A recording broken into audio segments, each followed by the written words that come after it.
Mr. Speaker, and still I rise. And I rise because I love my country. And I rise because it's Black History Month. And I am always, during Black History Month, amazed at what Dr. King called to our attention in his letter from the Birmingham jail. It's one of the great masterpieces of written word in the history of our country. I encourage all people to read his letter from the Birmingham jail. But I think that as important as it is, it's equally as important to read the letter that Dr. King was responding to. Because if you don't read the letter he's responding to in his letter, then you cannot totally appreciate the letter from the Birmingham jail. I'm not going to read the letter in its entirety. I'll just tell you a little bit about it.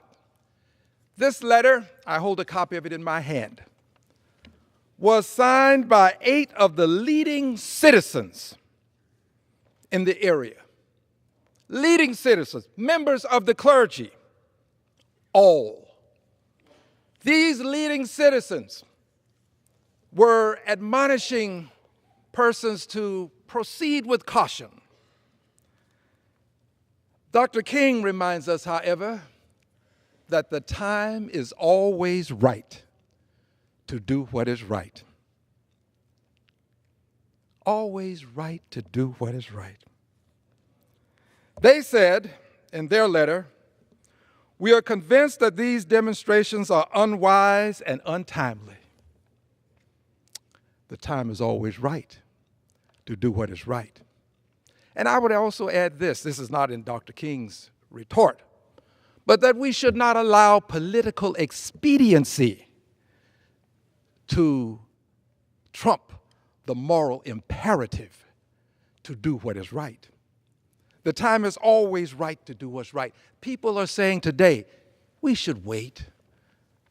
We don't have to move now. Let's wait. Let's let something else happen before we take any position. They go on to say in their letter, "We agree, rather, with certain local Negro leadership, which has called for honest and open negotiation of racial issues in our area." To the many who say, let's have a dialogue, let's have a discussion about the race question. We need to talk about the race question.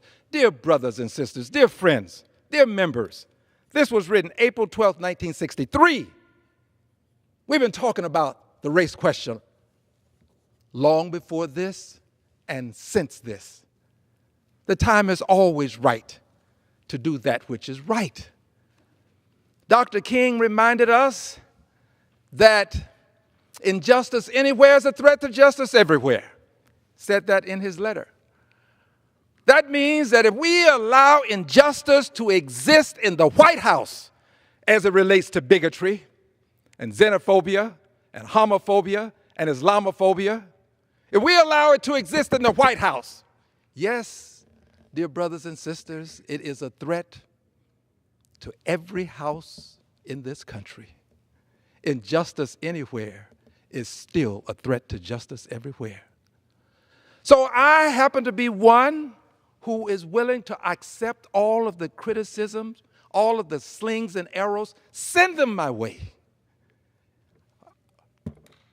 I will do what is right. The Constitution allows it. In fact, my constituents demand it.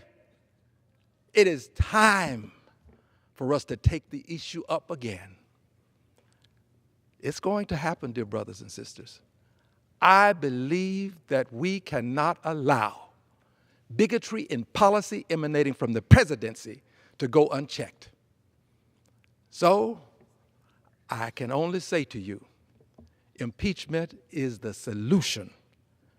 And the place for that solution to be properly addressed is the United States House of Representatives, right here in this well.